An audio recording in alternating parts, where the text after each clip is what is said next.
Welcome back to SlashBack Cinema, the podcast that summons the best of 70s and 80s horror. I'm Shawnee. And I'm Ryan.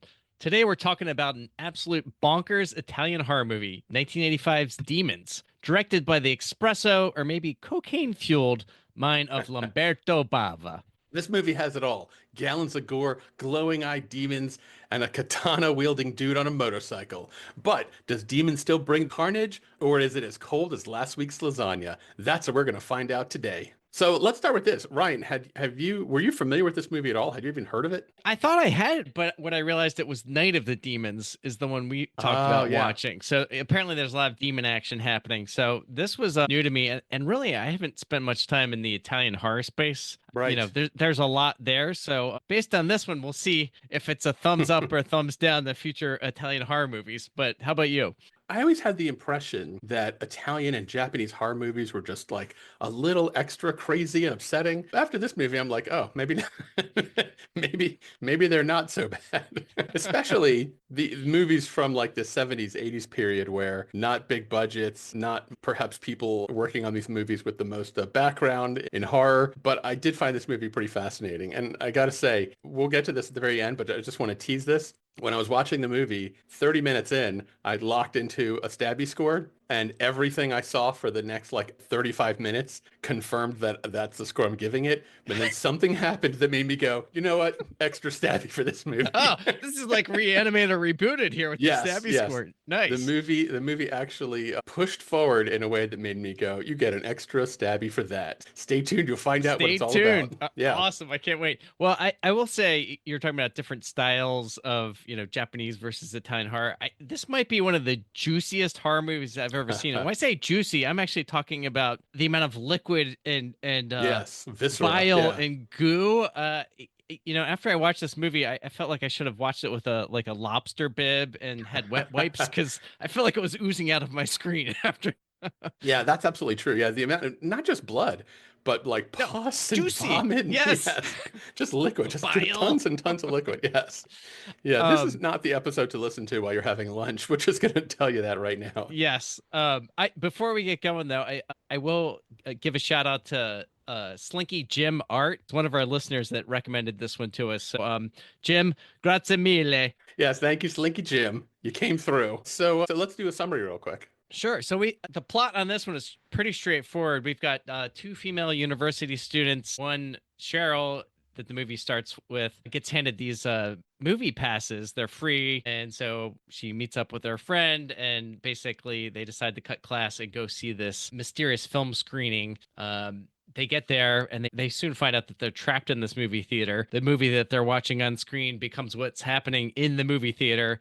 And it's this unleashing of these ravenous demons upon the movie viewing public. Yeah, it starts off with these two girls, but it's basically like 25 or so people. That's a huge cast. People who all get these free tickets and then just decide, oh yeah, let's go to a movie. That a guy wearing half of a metal face came up and handed to me.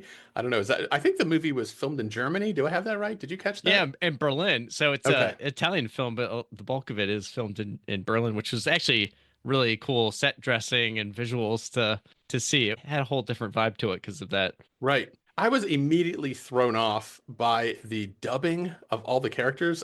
I spent a good 15, 20 minutes in the beginning of this movie just Googling, was this movie originally in Italian? But what's confusing is the characters' lips clearly look like they're speaking English, but this movie sounds like a 1970s era Japanese dub. I found some clips from the film that we're going to play, and the fact that the movie sounds like this the entire time, it's so distracting and weird. Sorry I'm late. You usually are. Mrs. Buckles is just gonna go blow her stack again. She'd scream at us even if we were early. Ah, look what I was given. Hey, doesn't the movie have a title? No, maybe it's a sneak preview. You know, they show a brand new movie in a theater just to see the reaction of the public. So when I looked into it, what I found is that they would cast actors, some of them who spoke English, some Italian, some German. And while, as far as I could tell, most of the characters were speaking English, they dubbed over every single character, every voice, every actor's lines with people who, I don't know if it's the same actor or whatever, but it just comes off weird. Did that bother you as much as it bothered me? I feel like I watched bizarre. enough bad TV on UHF years ago Right. that like it sort of took me back to being a kid watching all these poorly dubbed movies. And actually, I do appreciate that now, like the shows that you can watch that you can just hear it in the original intended language and then you just watch the subtitles. My preference has shifted versus the dub. Just, yeah, it just makes it feel weird and clunky. This movie has some pedigree. Dario Argento was the producer, and he made this famous Italian horror movie, Suspiria. Are you familiar with that movie? I am. I haven't seen it, but I know it. Yeah, that's definitely a movie we should come back to. And so I had the expectation that it was going to be a little bit more polished or a little bit more contemporary or sophisticated. I know it's not the first time they've used a movie theater as a vehicle in a horror movie, but the way it was mysterious in the beginning, they brought people in. And then it definitely like a little campy and corny with some of that, but then they're watching this film unfold. They're going through the lore of Nostradamus and they're trying to find his grave on screen. And then they open it up and it's the mask in the casket along with this book, and the mask's been in the lobby. And then we'll talk about Tony the Pimp in a minute, but one of his women had put the mask on earlier in the lobby. Like, I just thought it was like a fun setup, and it was definitely 80s. And B movie 80s. The movie does give you like a little insight into like each pocket in the movie theater. There's this one guy who's a pimp and he's got a prostitute on either side of him. I was a little uncomfortable with that portrayal. What's the matter? Started bleeding again. Look, I'll be right back, Tony, Yeah? you see that? The same thing happened in the movie. That's a bunch of shit, baby. And then there was like, a couples who were making out. Then there was this one couple I was totally confused by. It was, do you know what I'm going to say? It's the blind guy. Yes. So this blind guy goes to the movie with a woman who I guess is his girlfriend or friend. And then he keeps asking her what's happening on screen. So she keeps narrating the movie to him. What's happening, Liz? Yeah? So why didn't you die of a heart attack? They're going down into a crypt, Werner. It's dark. Hey, here's the way down. Come on, Nancy, you're next. And now, it's one of the girls. Aren't they scared? Yes, they are. But then the movie takes that weirdness to another level when she then starts making out with a different guy in the movie theater. And then she leaves with that guy, leaving her blind friend by himself. And he's like calling her name and all confused. Liz, where are you? I was like, what in the hell? My notes are question marks and exclamation points. What is this poor blind guy? What is happening here? Very strange. And then about halfway into the movie, they introduce a whole other group of characters, the punks on the street, and then you had the kind of the wholesome like two guys and the two girls. Not strong characters, but just like weird, bizarre things happening throughout the movie that I found very enjoyable. So let's get into favorite scenes here. I would just like to start with, a lot of these movies that we've been watching, I feel like the way they would show a group of teenagers that maybe were bad and something was going to happen to them in a bad way by showing a scene of drinking and driving. So halfway through, we're just talking about the punks. Yes. Who are not in the movie theater when you meet them. They're just driving around. So the movie's been really contained to inside the movie theater and the chaos. And then they cut to the scene where it's these four punks driving around in this car. And you've got the main guy, Ripper. He's in the front. He's driving, and his passenger basically hands him a can of Coke. Yes. And I was like, wow, this is really a fresh, wholesome take that the punks are not drinking and driving. He's enjoying a Coke as he drives. Mm-hmm. I had exactly the same question. Ripper then proceeds to take the straw sticking out of the Coke, shove it up his nose, and snort what you come to realize is a Coke can full of cocaine. So they're really putting the Coke back in Coke. Right. Right.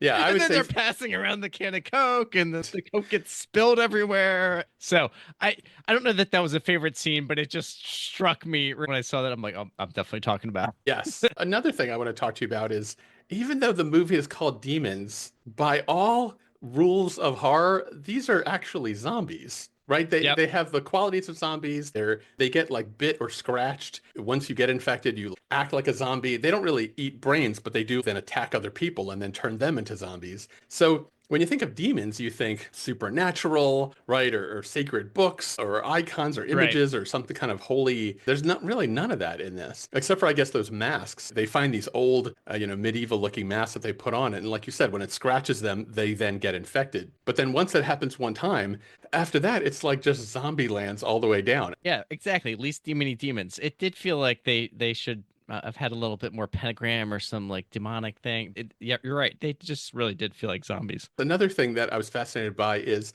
the blind guy, like a prophet of some kind.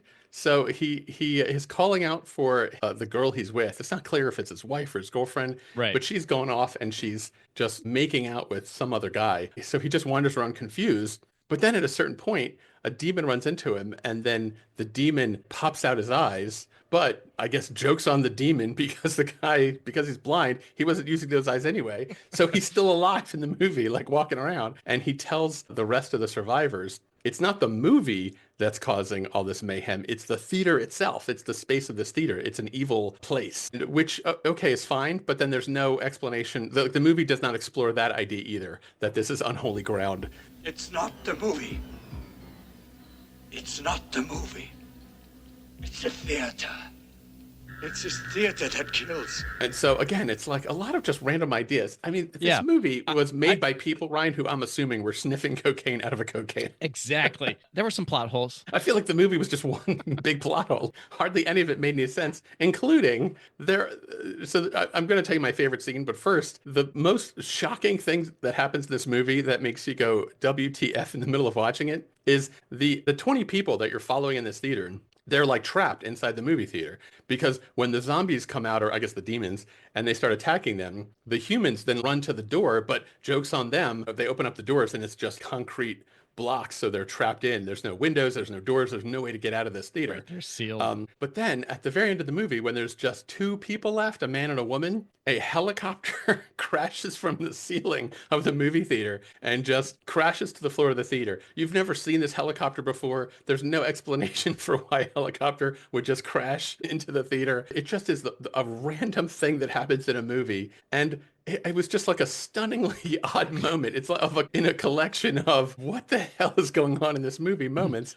That one like takes the cake. Well, I would just say like the whole arc leading up to that, it kind of feeds into what I thought was probably the most astounding transformation in film of all time, from George, the humble, awkward guy that's trying to hit on Cheryl at the beginning of the movie, like just seems like a bumbling teenager, Right. But he transforms from like awkward kind of hand holding, like watching the horror movie, to he's like freaking Rambo, Mad Max, like he's riding a motorcycle through the theater, launching through the air while he's on the back of the bike and he's swinging a katana, chopping off all the demons' heads. And this goes on for like a good 5-10 minutes of just laps in the theater. And then it culminates in exactly what you're saying. This helicopter crashes through the ceiling into the, like, it doesn't blow up. It just kind of drops down. Like it in the hole that it made, you're like, what, a helicopter fit through there? Like the whole thing was very perplexing. And then the zombies are closing in on them. And I had really hoped for more from this scene,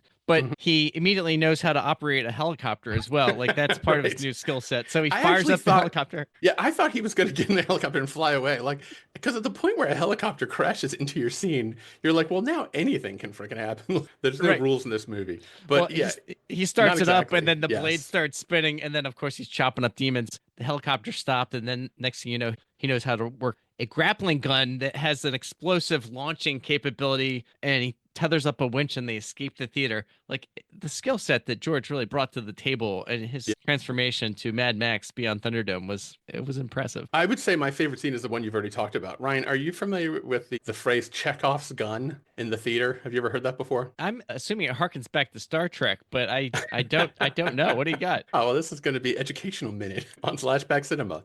So Chekhov's gun actually refers to the Russian playwright Anton Chekhov.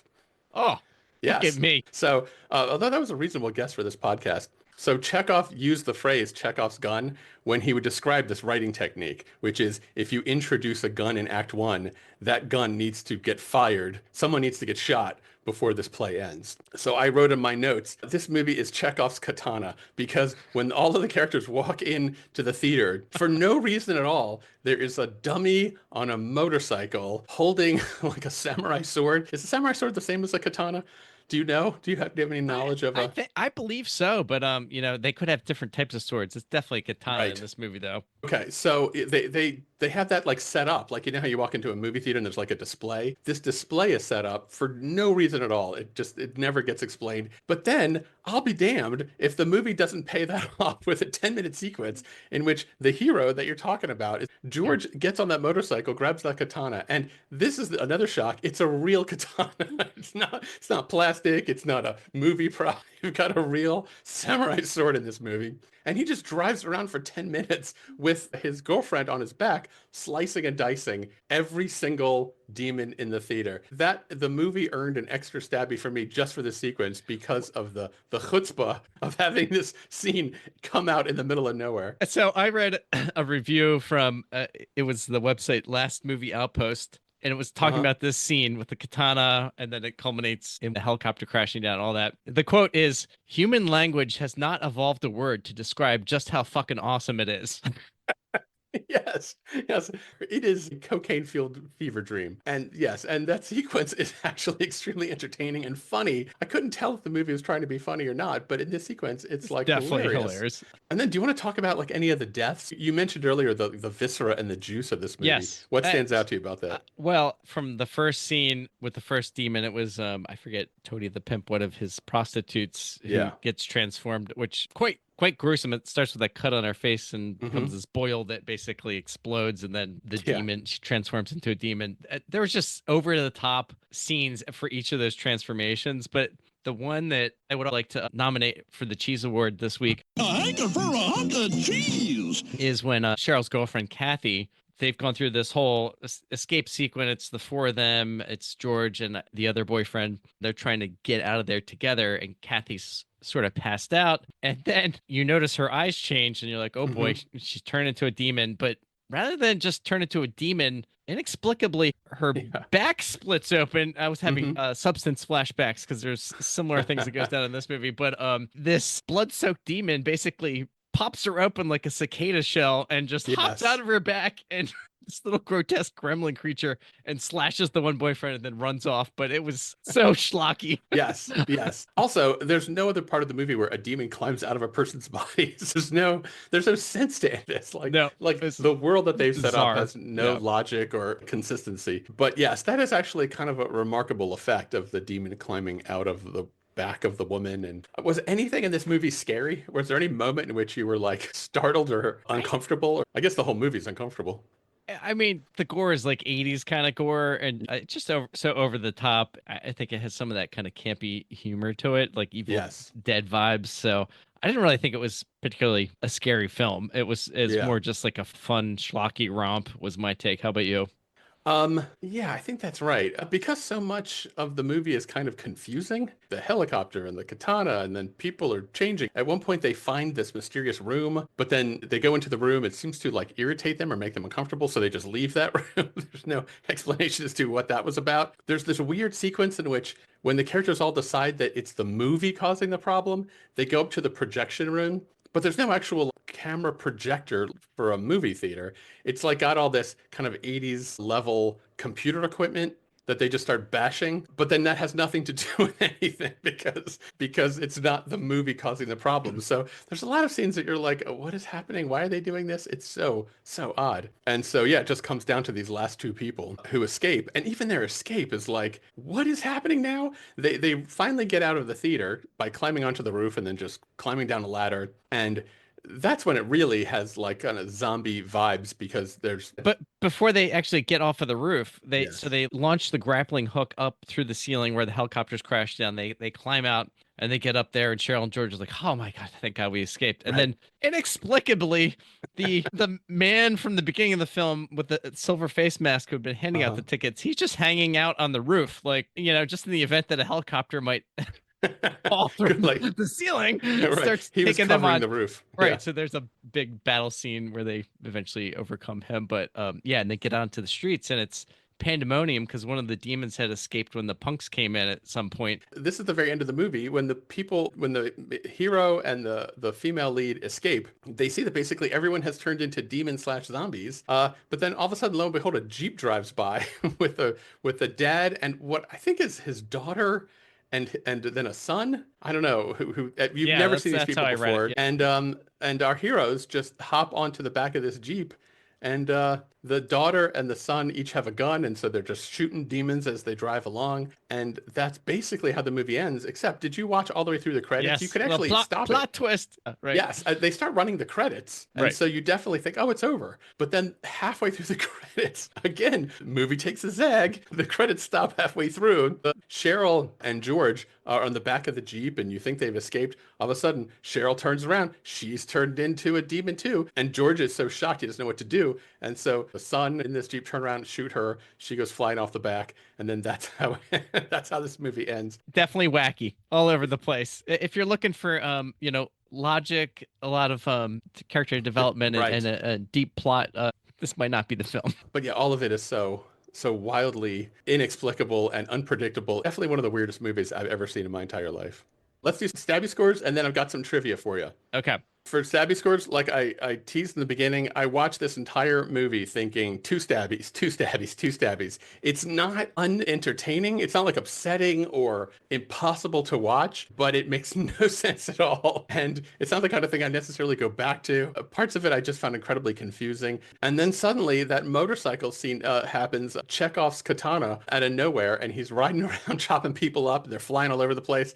And I thought, you're getting an extra stabby just out of the wildness of this scene. I contemplated doing another stabby for the helicopter scene, but then you're up to 4 stabbies, which is absurd for this movie. So to me, this is a 2 stabby movie, but the sheer brazenness of that one sequence, I vote it gets 3 stabbies total.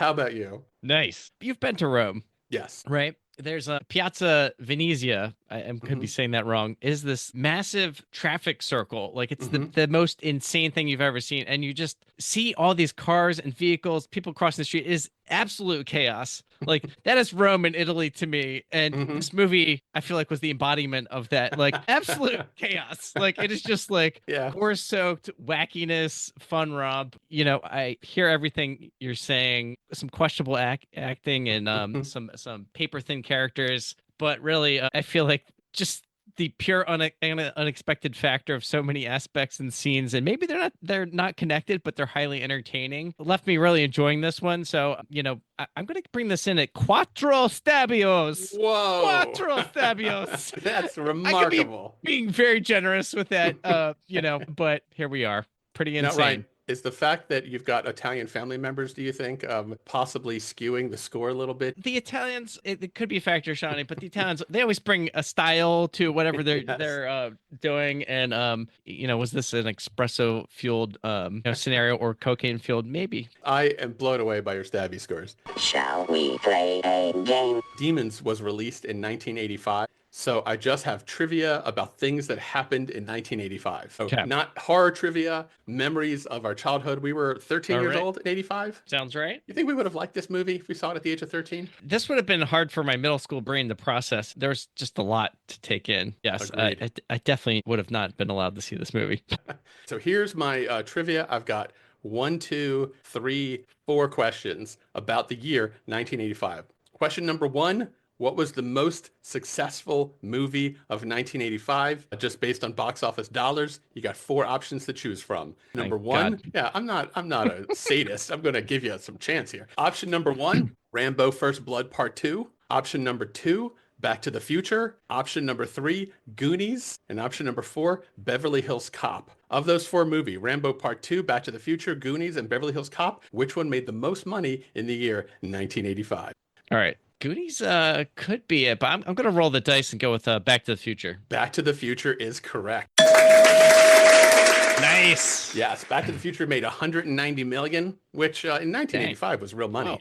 On that list, by the way, Ryan, Goonies was the least successful. The second most successful was Beverly Hills Cop 2, $157 million. Then Rambo First Blood Part 2, $150 million. And then Goonies, $61 million.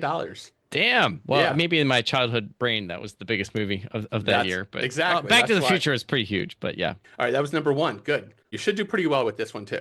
What was the best-selling video game home system in the US in 1985? Was it the ColecoVision, the Atari 7800, Nintendo Entertainment System, or the Sega Master System? Wow. Best-selling that is video game system of 85. a tight set that right there. We're just gonna say it's Nintendo. It was the Nintendo Entertainment System. Had 65% of hardware sales in 1985. To Atari with the 7800 and the, what was the other one? The early 2600? That had Right. 24% of the market. Sega had 8%, and then ColecoVision. I couldn't even find out. I mean, if you do the math, there's not a lot of percentages left. I did have a ColecoVision. That's Yeah. why I put it on the list, Yeah. because I thought, well, you'll at least remember it, even though You it know, was completely crushed. There were some good games on that, and the graphics were pretty good. But yeah, that did not get the traction. All right, so good. So far, you got 2 out of 3. Ryan, I'm sure you know the first WrestleMania was in 1985. Let's call this a sports question. So Ryan, my question about WrestleMania 1 from 1985 is, what female pop star acted as the manager for the wrestler Wendy Richter in WrestleMania 1? Was it Madonna, Whitney Houston, Cher, or Cyndi Lauper? Wow. I'm just gonna be taking a total guess here because my knowledge of WWF was fairly limited. But I'm gonna go with Cyndi Lauper. Cyndi Lauper is correct. Nice. Well done. She was friends, I think, with Lou Albano, and then they ended up connecting and working together. So you got 3 out of 4. There's 1 question left. Demons, as we've already discussed, was released in 1985. We have extensively reviewed the punk gang that was snorting cocaine out of a Coke can. But Ryan, it might have been difficult for real punk gangs to obtain a Coke can in 1985. Now, why is that? Here's 3 possible answers. 1 is correct. Is it because Coke announced in 1985 it was phasing out Coca-Cola for a new formula? Is it because aluminum shortages in 1985 made Coke switch to plastic bottles over cans? Or is it because Demons was filmed in Italy where only Pepsi products were sold in that year? What's the reason why Coke cans may have been difficult for an Italian punk gang to get in 1985? First off, hats off to you. This is some top level, questions Trivia. right here, like culminating in this one. I'm gonna go with the launch of New Coke. It was, in fact, the launch of New Coke. So well done. 4 out of 4 for you, Ryan. All right, that wraps up another trip down memory lane. Hopefully you enjoyed revisiting Demons as much as we did. Don't forget to follow us on our social media platforms, Instagram, TikTok, and Facebook, /backcinema.com, and subscribe however you listen to podcasts so you never miss an episode. And if you dig a show, leave us a review. It helps other people find out about the podcast. Yeah, I just want to emphasize that's a huge way you could help us by leaving us 5-star reviews. That will get the word out about our podcast. So please consider doing that. We want to hear from you. If you have a favorite memory from the 70s or 80s or a classic horror movie you'd like us to dissect, this is the second time we've taken a suggestion from a listener. Please drop us a line at /backcinema.com. Your suggestions keep the conversation alive. Thanks for tuning in. We'll see you next week.